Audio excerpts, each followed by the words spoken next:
Selamat pagi, salam sejahtera bagi kita semua.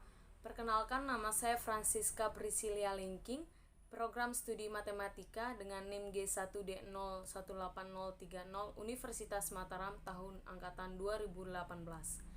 Pada kesempatan kali ini, saya akan mempresentasikan proposal penelitian saya yang berjudul Aplikasi Statistik Kendali Mutu pada Proses Produksi Gerabah Khas Desa Banyumulek dengan Grafik Pengendali Rata-Rata.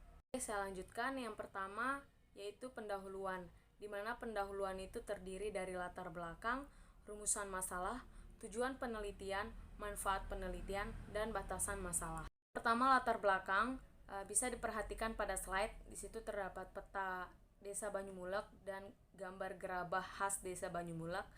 Nah, alasan saya memilih judul tersebut seperti yang tadi saya sudah sampaikan di pertama tadi, karena Desa Banyumulek adalah desa yang berada di Kecamatan Kediri yang merupakan sentra industri gerabah terbesar di Provinsi Nusa Tenggara Barat sejak tahun 90-an. Nah, Banyumulek juga menjadi komoditi ekspor non-migas sekaligus tempat tujuan wisata belanja di daerah Lombok. Nah, seiring peningkatan berkembangnya gerabah khas Desa Banyumulek membuat perekonomian di desa tersebut menjadi sejahtera dan juga berpotensial yang lebih tinggi, di mana dengan kondisi harga gerabah yang cukup mahal.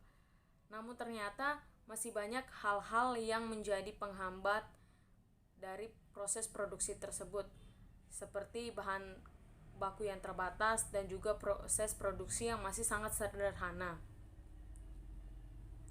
Akibatnya, hal itu akan berdampak pada kualitas produksi yang tidak sesuai dengan keinginan dari para produsen atau para pengrajin gerabah tersebut. Maka dari itu, saya ingin membantu para pengrajin atau para produsen di Desa Banyumulek untuk lebih meneliti atau lebih memiliki pengawasan kualitas atau yang sering kita sebut pengendalian kualitas terhadap produk-produk gerabah yang telah mereka hasilkan atau yang akan mereka produksi, agar mereka tidak memiliki hambatan-hambatan atau tidak mengalami kerusakan atau kegagalan saat produksi. Berdasarkan latar belakang yang telah saya paparkan tadi, adapun 3 rumusan masalah yang dapat kita ambil. Yang pertama, apakah produksi dengan grafik pengendali rata-rata dan grafik pengendali range terkendali secara statistik? Yang kedua, apakah penyebab proses produksi tidak terkendali secara statistik? Yang ketiga, bagaimana cara menanggulangi jika proses produksi tidak terkendali secara statistik? Nah, tujuan penelitian yang ingin saya lakukan, yang pertama, untuk mengetahui dalam proses produksi gerabah dengan grafik pengendali rata-rata dan grafik pengendali range terkendali secara statistik. Yang kedua, mengetahui penyebab proses produksi gerabah tidak terkendali secara statistik.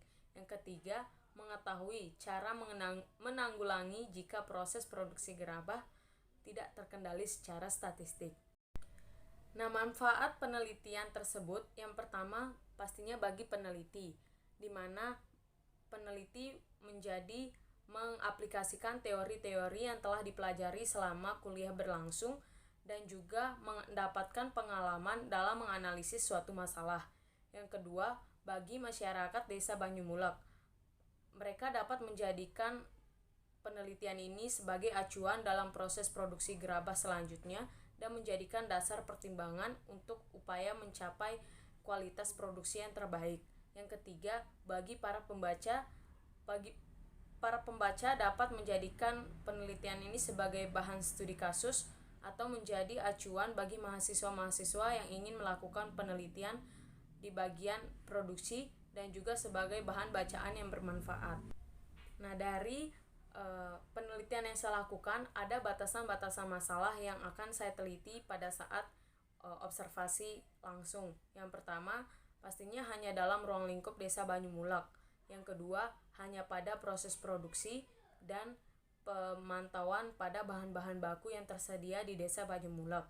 Yang ketiga, hanya dilakukan dengan analisis peta kendali kualitas sesuai dengan judul penelitian yang telah saya sampaikan. Oke, yang kedua yaitu landasan teori, di mana terdiri dari beberapa sub. Yang pertama, statistik kendali mutu, Yang kedua, sebab-sebab terduga dan tak terduga variabilitas kualitas. Yang ketiga, grafik pengendali. Dan yang keempat, proses terkendali secara statistik. Oke, di sini saya akan menjelaskan subbab dari landasan teori. Yang pertama yaitu statistik kendali mutu. Statistik kendali mutu adalah bagian ilmu matematika yang membahas tentang pengumpulan data, teknik pengolahan data, penyajian data dalam bentuk alat yang dipakai untuk pengendalian kualitas produk, dan penyimpulan sebagai alat ukur guna memenuhi kualitas produk yang diharapkan konsumen atau pemesan dengan biaya dan waktu yang efisien.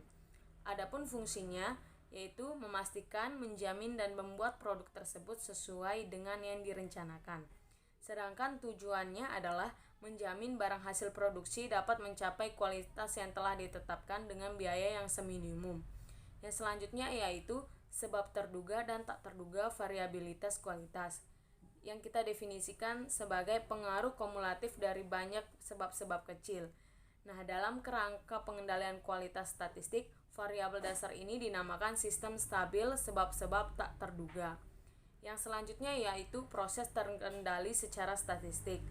Proses produksi dikatakan benar-benar terkendali secara statistik jika yang pertama, tidak ada satu atau beberapa titik di luar batas pengendali 3 sigma. Yang kedua, tidak ada tren dengan paling sedikit 7 atau 8 titik. Jenis tren dapat berbentuk tren naik atau tren turun, tren di atas atau di bawah garis tengah. Yang ketiga, tidak ada 2 atau 3 titik yang berurutan di luar batas peringatan 2 sigma dan masih di dalam batas pengendali 3 sigma. Yang keempat, tidak ada 4 atau 5 titik yang berurutan di luar batas 1 sigma pola random dalam data. Subbab yang selanjutnya yaitu grafik pengendali, di mana grafik pengendalian kualitas ini mengukur rata-rata dari ukuran, berat, dan temperatur yang diukur lebih tinggi atau lebih rendah dari batas atas dan batas bawah. Maka data tersebut dikatakan berada dalam kontrol atau in control. Jenis dari grafik kontrol yang pertama ada grafik X yang digunakan untuk mengukur rata-rata. Yang kedua ada grafik range yang untuk mengukur apakah range variasi dalam ukuran seperti berat, temperatur, dan lainnya terlalu besar atau tidak.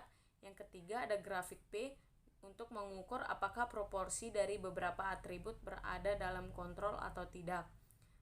Terdapat bagan atau grafik pengendali, teman-teman bisa lihat di slide. Itu adalah grafik pengendali yang lengkap dengan batas bawah, garis tengah, dan batas atas.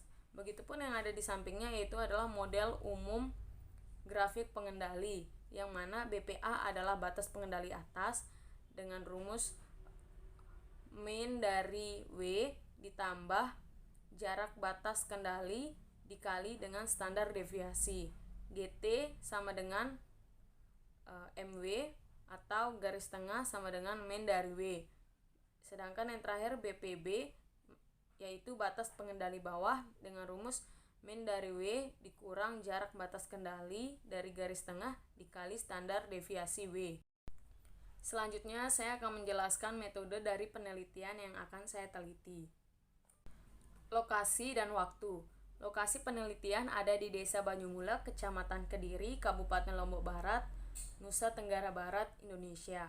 Waktu penelitian ini akan dijalankan dalam jangka waktu 3 bulan dan seminggu dilakukan sebanyak 3 kali untuk secara terus-menerus memantau proses produksi yang sedang dilakukan di Desa Banyumulek. Selanjutnya yaitu alat dan bahan. Yang pertama adalah SPSS, di mana SPSS adalah sebuah software pengolah data statistik. Pada penelitian ini, saya menggunakan SPSS untuk membuat grafik pengendali X dan grafik pengendali range. Yang kedua ada check sheet atau lembar periksa. Ini gunanya untuk mencatat dan memudahkan kita untuk mengumpulkan data sebelum disajikan dalam grafik. Yang ketiga adalah kuesioner, di mana adalah serangkaian pertanyaan yang akan saya berikan kepada para produsen di Desa Banyumulek. Yang selanjutnya yaitu prosedur penelitian, di mana pastinya yang awalnya adalah persiapan sebagai tempat untuk mengumpulkan data yang berkaitan dengan penelitian. Yang kedua, studi lapangan yang terdiri dari membuat kuesioner, wawancara, dan observasi secara langsung. Yang ketiga, identifikasi, di mana itu mengidentifikasi hasil kuesioner, wawancara, dan observasi secara langsung. Yang keempat yaitu penginputan, di mana kita akan menginput semua data yang telah kita dapatkan dan yang telah kita catat ke dalam SPSS. Yang selanjutnya yaitu analisis dan kelola. Di sini kita akan menganalisis dan mengelola data-data yang telah diuji validalitas dan uji reliabilitasnya. Yang terakhir adalah kesimpulan. Di sini kita akan menarik kesimpulan dari penelitian yang telah kita lakukan. Oke, yang terakhir yaitu analisis data. Yang pertama, mengumpulkan data menggunakan check sheet atau lembar periksa. Di sini agar memudahkan dalam memahami data yang telah kita dapatkan sehingga bisa dilakukan analisis lebih lanjut. Yang kedua, membuat peta kendali P atau control chart. Di sini kita menggunakan peta kendali P sebagai alat untuk pengendalian proses secara statistik. Yang ketiga, menghitung persentase kecacatan dengan rumus P sama dengan NP per N, di mana P adalah persentase kecacatan sama dengan jumlah gagal dalam subgrup dibagi jumlah yang diperiksa dalam subgrup. Yang keempat yaitu menghitung garis pusat atau central line atau CL, di mana garis pusat merupakan rata-rata kecacatan produk dengan rumus jumlah total yang rusak dibagi jumlah total yang diperiksa. Yang kelima yaitu menghitung batas kendali atas atau upper control limit, di mana rumusnya adalah rata-rata ketidaksesuaian produk ditambah 3 kali akar dari rata-rata ketidaksesuaian produk dalam kurung 1 dikurang rata-rata ketidaksesuaian produk dibagi dengan jumlah produksi. Yang terakhir yaitu menghitung batas kendali bawah atau lower control limit. Rumusnya sama dengan batas kendali atas, hanya saja berbeda di tandanya. Kalau UCL tadi rata-rata ketidaksesuaian produknya ditambah dengan 3 kali akarnya. Untuk LCL yaitu rata-rata ketidaksesuaian produknya dikurang dengan 3 kali dari akar rata-rata ketidaksesuaian produk dalam kurung 1 dikurang rata-rata dibagi dengan jumlah produksinya. Yang terakhir, daftar pustaka. Di sini saya mendapatkan sumber-sumber dari beberapa buku. Teman-teman bisa lihat sampul-sampul dari buku tersebut dan pastinya dari beberapa jurnal. Sekian presentasi proposal penelitian dari saya. Kurang lebihnya saya mohon maaf.